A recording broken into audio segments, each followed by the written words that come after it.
مناظر کا باعث بنے۔ مفتی منیب الرحمان نے ان دونوں کے بارے میں کہا کہ ان دونوں کو یعنی فواد چودھری کو اور شیخ رشید کو منہ کی بواسیر ہے، تو ان کی زبان سے یہ فکرہ ادا ہونا ایک مستقل تانے کا باعث بن جائے گا۔ کوئی عجب نہیں، کوئی تعجب نہیں ہوگا اگر عوام ان دونوں کو آئندہ اسی طرح کے نام دیں جو کہ مفتی صاحب نے دیا ہے۔ یہ دونوں کے لیے شرمساری کا باعث ہے، لیکن ان دونوں نے جو کچھ کیا ہے، جس طرح کا منفی کردار ادا کیا ہے، اس کے مقابلے میں یہ خطاب بھی بہت ہلکا ہے۔ ان کو اس سے بھی اونچا خطاب ملنا چاہیے۔ اور شیخ رشید تو ناظرین وہ آدمی ہے جس کی پوری زندگی جھوٹ اور کذب میں گزری ہے، اور المیہ یہ ہے کہ جب بھی یہ کہتا ہے کہ میں نے آج سے فیصلہ کر لیا ہے، اور یہ ہر 6 مہینے کے بعد کہتا ہے کہ میں نے آج سے فیصلہ کر لیا ہے کہ اب جھوٹ نہیں بولوں گا، آج سے سچ بولوں گا، اور دراصل اس کا یہ کہنا اس بات کا اعلان ہوتا ہے کہ اب میں پہلے سے زیادہ جھوٹ بولوں گا۔ مجھے نہیں یاد اس نے زندگی میں کبھی سچ بولا ہو، اور یہ ختم نبوت کا جھوٹ جو بولتا ہے کہ میں نے ختم نبوت میں قربانی دی۔ تو ناظرین اب اس سلسلے میں اس سے زیادہ کیا کہہ سکتا ہوں کہ جو لوگ روک دیے گئے تھے، اسلام آباد میں بہت بڑا مدرسہ ہے، تو اس مدرسے میں شرکت آنے سے روک دیا گیا تھا اس بنیاد پر کہ یہ لوگ ختم نبوت کی تحریک کی پولیس کو مخبری کرتے ہیں۔ اگر وہی مخبر لوگ دعویٰ کریں کہ ہم ختم نبوت کے سپاہی تھے، تو یہ ختم نبوت کے ساتھ بھی ایک ستم ظریفی ہے، اس کی توہین ہے کہ اس طرح کے لوگ ختم نبوت کا مجاہد ہونے کا دعویٰ کریں۔ مولانا غلام اللہ صاحب کا مشہور مدرسہ ہے وہاں، اللہ تعالیٰ ان کی مغفرت کرے، بہت بڑے عالم دین تھے اور ختم نبوت میں انہوں نے بڑا کردار ادا کیا۔ تو وہ کون لوگ تھے جو وہاں ہونے والے اجلاسوں کی کہ ختم نبوت کا جلوس فلاں جگہ سے نکلے گا، فلاں جگہ سے نکلے گا، فلاں فلاں شرکت کریں گے، تو اس کی مخبری کیا کرتے تھے۔ اس سے زیادہ میں کچھ اور بات نہیں کر سکتا، آپ سمجھ جائیے کہ میں کیا کہنا چاہتا ہوں۔ تو یہ جھوٹے لوگ ہیں، اور کابینہ کے اندر بھی بڑی بے دلی ہے، کیونکہ یہ شاہ محمود قریشی ہے جو اپنی جگہ خود ایک نمونہ ہے، وہ اس نے شیخ رشید کو ٹھڈے مار کر ایک طرف کر دیا اور اس کی جگہ پر خود آ گیا ہے، اور اس بات سے یقیناً عمران خان بھی ناخوش ہوگا۔ اور شاہ محمود قریشی، اس کی نامزدگی عمران خان نے نہیں کی، اس کی نامزدگی بھی وہیں سے ہوئی کہ مذاکرات میں اس کو شریک کیا جائے جہاں سے مفتی منیب الرحمان کو دعوت دینے کا فیصلہ کیا گیا۔ اور مفتی منیب الرحمان کا ایک احترام ہے تمام علماء کرام کے ذہن میں، تمام مکاتب فکر ان کا احترام کرتے ہیں، اور خاص طور پر بریلوی مکتب فکر میں ان کی عزت جو ہے وہ بہت زیادہ ہے۔ اور اگر ان کی جگہ کوئی اور صاحب ہوتے تو شاید وہ اس طرح تحریک لبیک والوں کو رام نہ کر سکتے جس طرح انہوں نے مصالحتی کردار ادا کر کے ایک یعنی ضروری کام سر انجام دیا اور ملک کو اس بحران سے نجات دلائی۔ اور یہ بحران سے نجات ملنا اچھی بات ہے، لیکن اس بحران کے ذمہ دار کون ہیں جن کی وجہ سے شمالی پنجاب کا پورا علاقہ عملی اور باقی ملک جو ہے ذہنی تشنج کا شکار رہا، نقصان کا شکار رہا، ایک مصیبت اور عذاب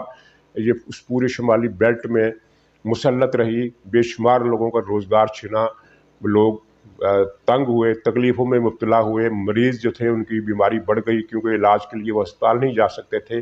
تو اس کے ذمہ دار کون ہیں؟ عمران خان ہیں، شیخ رشید ہیں، فواد چودھری ہیں، اور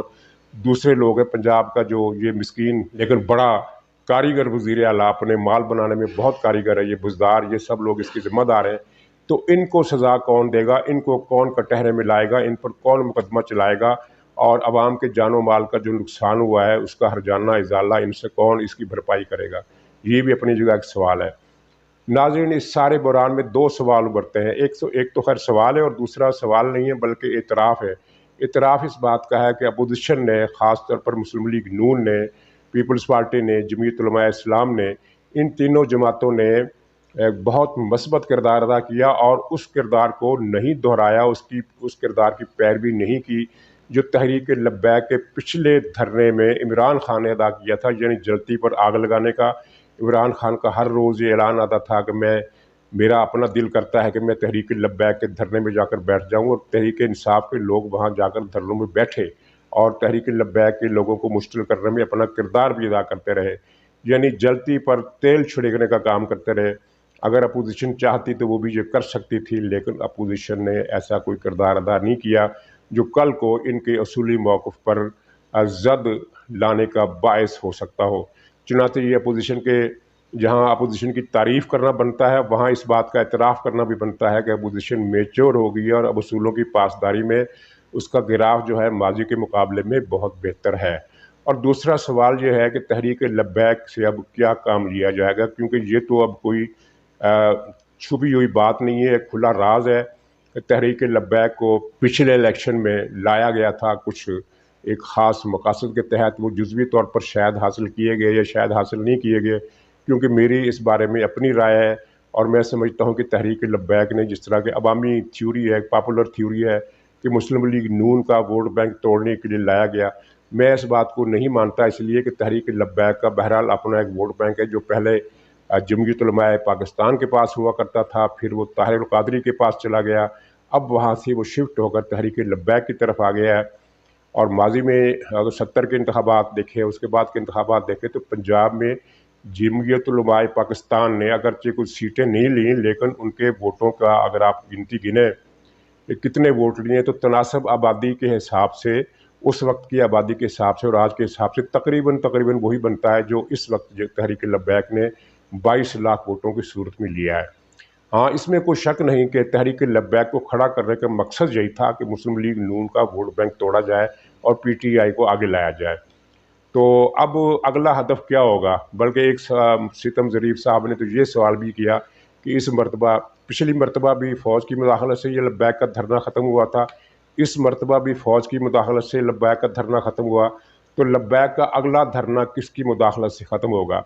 یہ ستم ظریف کا سوال ہے تو بہت سنجیدہ، لیکن یہ اس کا جواب جو ہے وہ میں یہ دیتا ہوں کہ اب حالات اس طرح کے نہیں رہے کہ آئندہ کسی بھی تحریک لبیک کو یا کسی بھی پارٹی کو کسی پارٹی کے خلاف اس طرح استعمال کیا جائے۔ اب وہ دور لد گیا،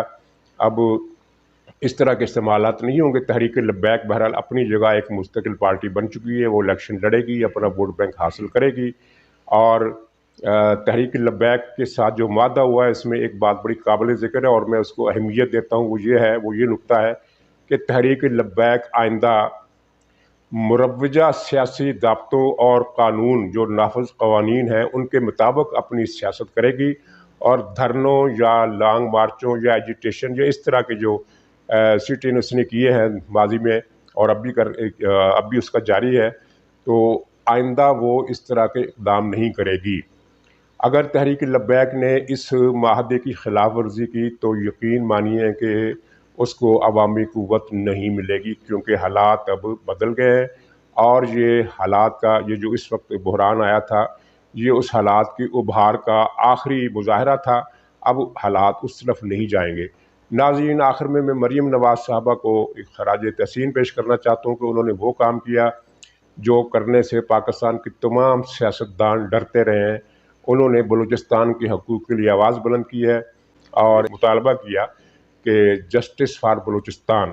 ان سے بلوچستان کی کچھ عورتیں ملیں اور خود پر ہونے والے وہاں بلوچ عوام کے ساتھ ہونے والے ماجرے پر احتجاج کیا، فریاد کی، اور وہ بڑی لرزہ خیز داستانیں جو وہ عورتیں سناتی ہیں ان کو دہرانے کی ہمت نہیں ہے،